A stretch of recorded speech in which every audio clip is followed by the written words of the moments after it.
Hi, and welcome to One Simple Recipe, where we're hoping to get you one step closer to better health. My name is Judy Matusky, and I'm a registered dietitian with Athens Nutrition, and today we are continuing to stock your 2025 Healthy Pantry.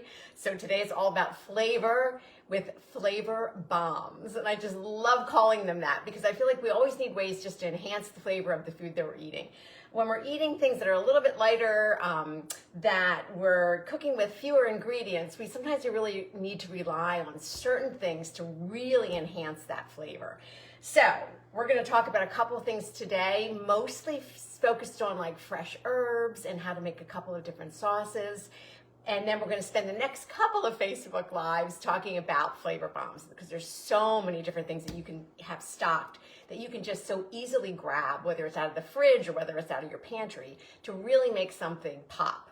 All right, so we're going to make two sauces today. One's a yogurt-based sauce and the other one's more of like an oil-based sauce. So let's start. I think we're going to start with the yogurt-based. I got a whole bunch of stuff here. I just wanted to show all of these things we would consider flavor bombs. You know, anything citrus. So lemons. These are beautiful Meyer lemons. They almost look like they're from the Amalfi Coast. They're so big that they're Meyer lemons.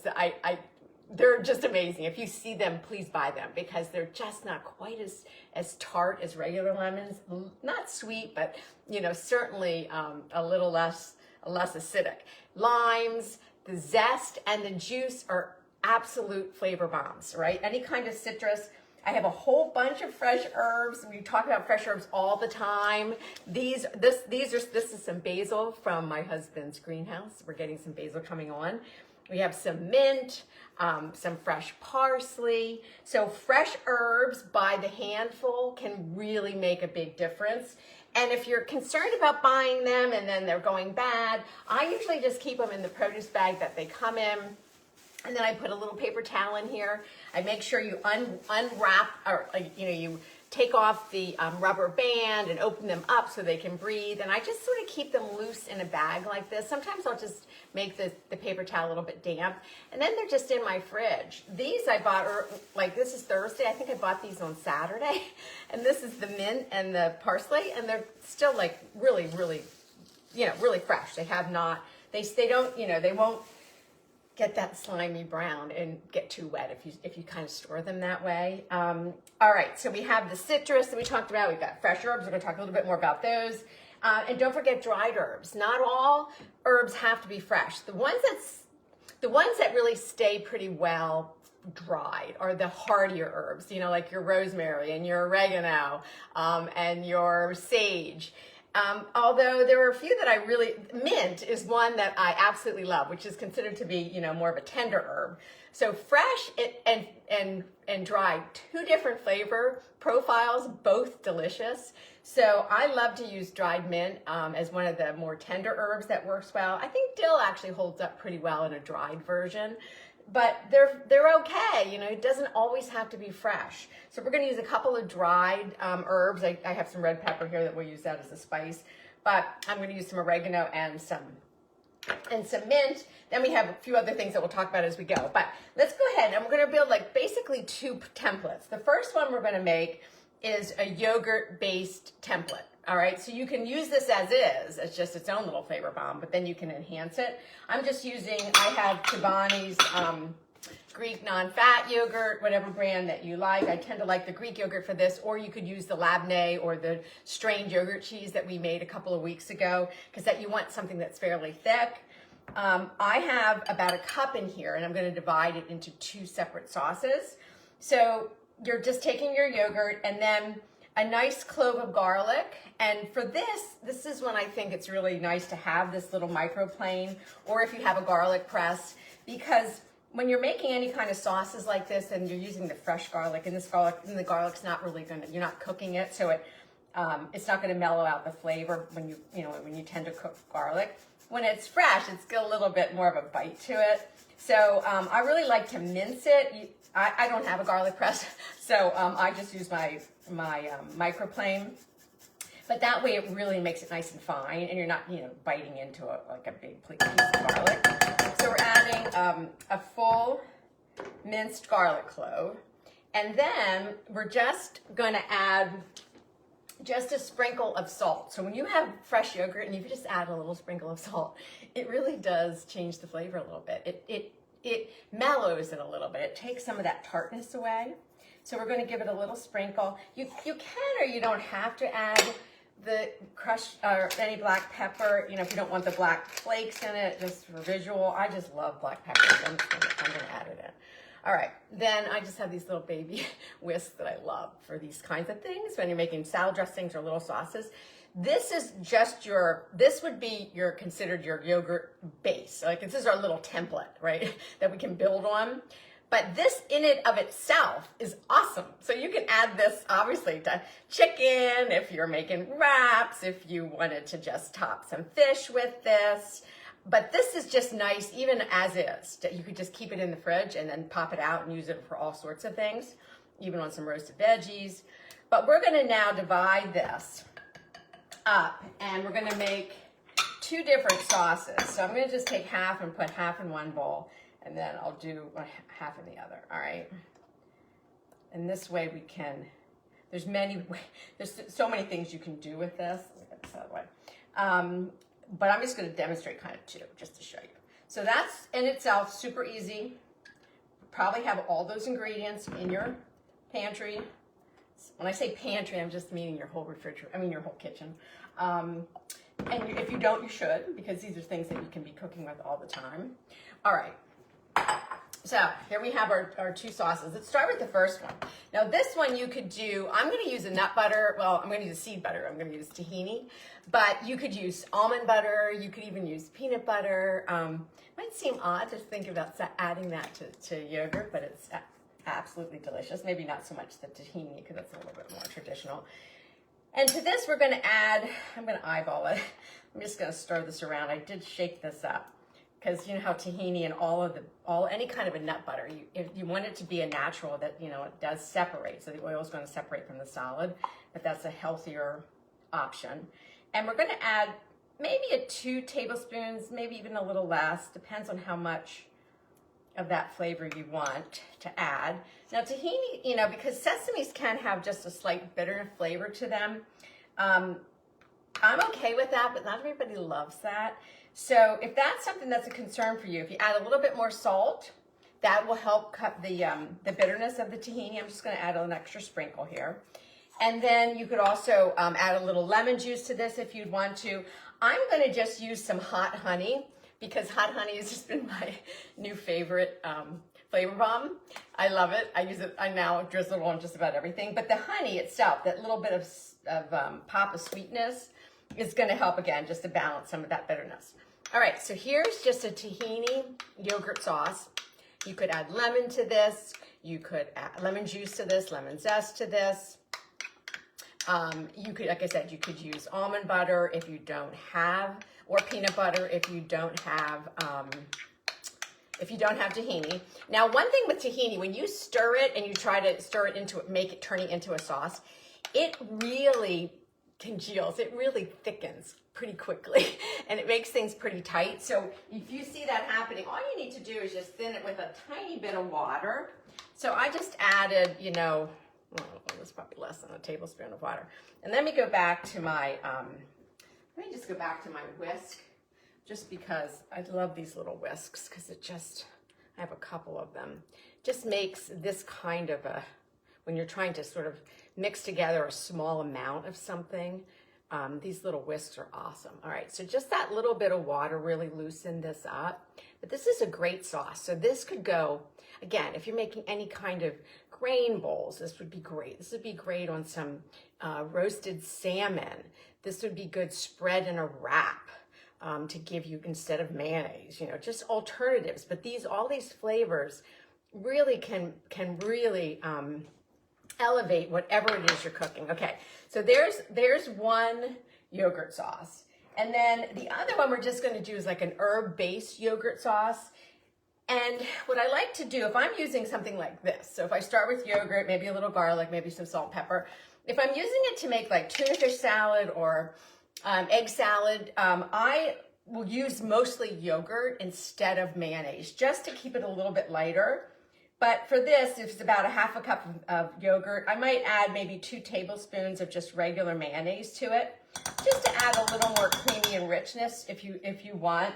You could also just use a little olive oil instead of the mayo. That would be great too. So we're just going to add a little bit of that. And then I have a whole bunch of chopped herbs that I had that we just talked about. So this is just chopped basil and dill. That, again, from our greenhouse. I'm just so lucky to have access to that. So I'm going to add this, not all of it. I'll just add maybe half. It's a couple tablespoons of chopped herbs. No need to measure here really at all. There's no measurement. You just add as much or as little, depends on how thick do you want. Do you want a really thick herby sauce? Do you want it to be a little bit thinner? And then this is where I'm going to add my my dried mint. Not a lot. It's, it has a pretty strong flavor, but just a little sprinkle. Just to add something just a little bit different. All right? So now this one I'm not going to use my whisk just because of the chunky herbs here. But then again, we're just stirring this around. Now we started with the same yogurt base, but 2 completely different sauces that have a different flavor profile. But again, really versatile. I probably make this herb dill sauce for like once a week because it goes on just about everything. Whenever I'm having something, I'm like, oh, I could use a little bit of something. The other night I had some roasted potatoes and I was like, oh, the herb yogurt sauce is going to be awesome on that. And it was. Again, if you're doing any grain bowls, this in itself can just be a great little dip just for vegetables. You can dollop your eggs with this, all your fish with this. If you're doing chicken, it's just a great, really great versatile sauce. And then this is what I would use to add to my tuna fish, my smoked salmon, if I'm making a smoked salmon salad, or if you're doing chicken salads, even egg salads, this would be awesome just to bring that together as its own salad. So these are 2 little sauces, again, just yogurt based, that you can whip up so quickly. You can see how fast that came together. All right, so the next one I want to show you, this is more of an oil-based sauce, and I'm going to do this in 2 separate jars just because it's easier to keep them in a jar. We can just shake them up. All right, so we're going to do them both. Basically, I'm going to start with the base, and we can kind of call this it's kind of like either a nutty oil sauce or an herby kind of oil sauce. So we're going to start with 4 tablespoons. I got that.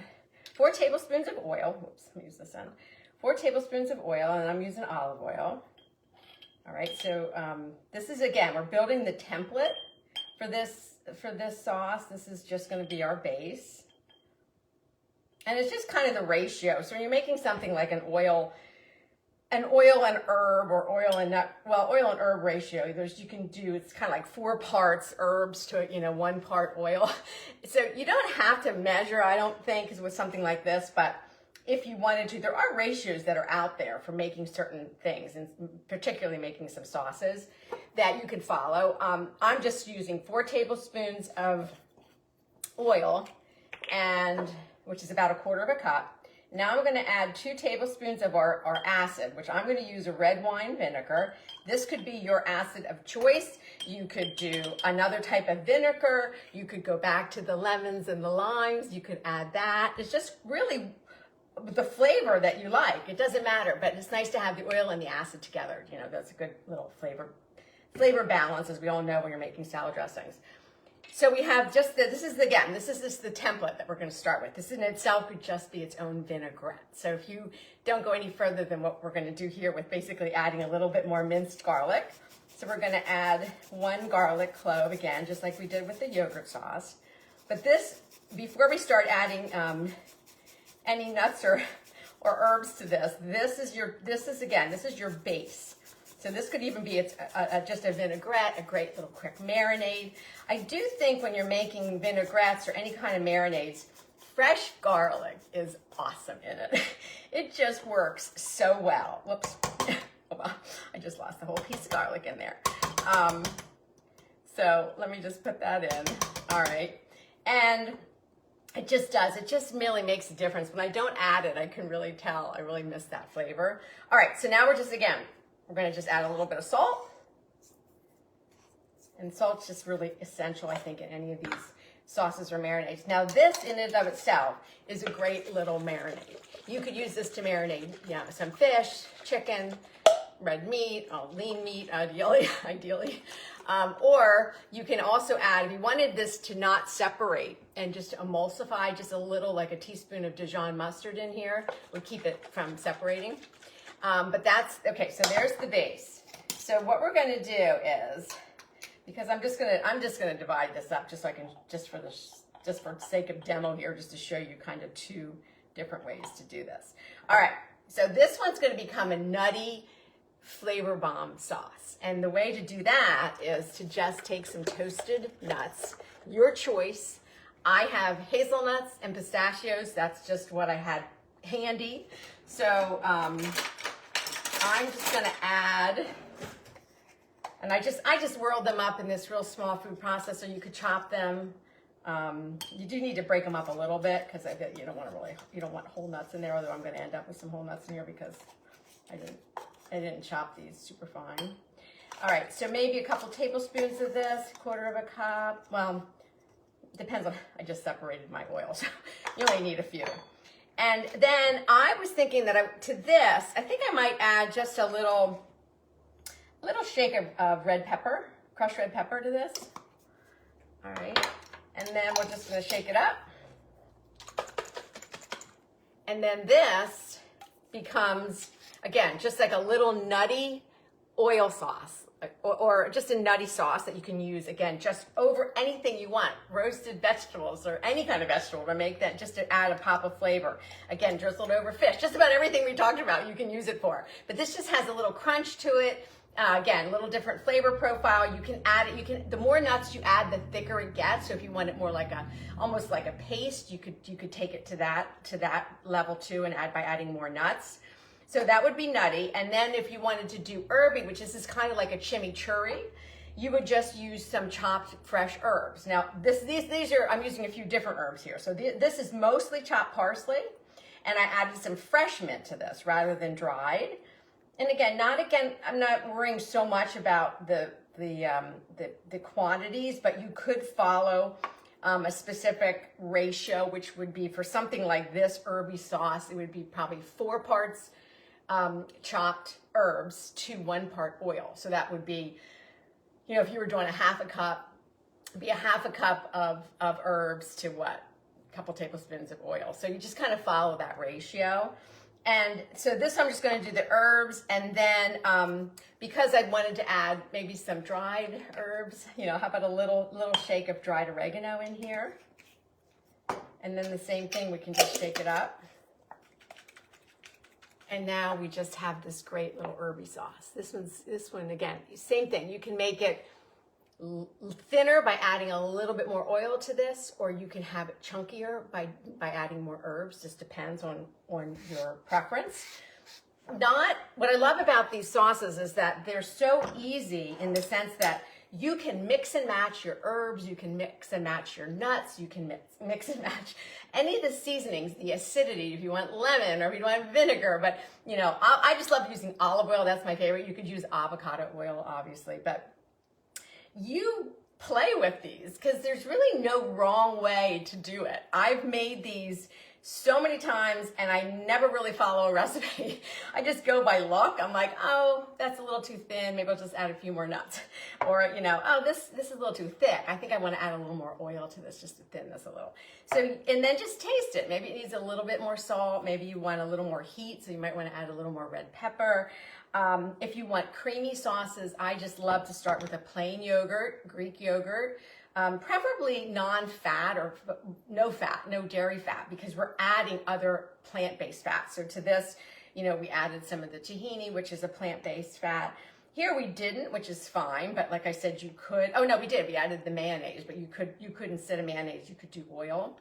But anyway, these are just the beginning of just some ideas for flavor bombs. So easy. Put these in jars, keep these in your refrigerator. They'll last at least a good week, if not longer. I don't always know exactly how to advise you on that because I tend to keep things in my refrigerator pretty long and they seem fine, but I don't really want to tell you to do that because I'm not 100% sure. But with yogurt, you know, the yogurt sauces should last as long as the yogurt or at least any ingredient in there that might go bad before the yogurt. That's what you would base it on, but definitely a week. And I get usually much longer than that. All right, so we'll come back. I'm not here next week. It's a holiday week for me. I'll be away, but we'll be back. So I want to do more around this concept of flavor bombs with easy, simple tips of things that you can do to enhance the flavor of your food. And also talking about just jarred sauces, things that you could just buy that you want to keep on hand all the time, just because they're super easy, quick to go to, little drizzle on top of something and you already have your own flavor bomb. All right, again, stay healthy, stay well. Hopefully we'll see some more spring weather coming and I'll see you in 2 weeks.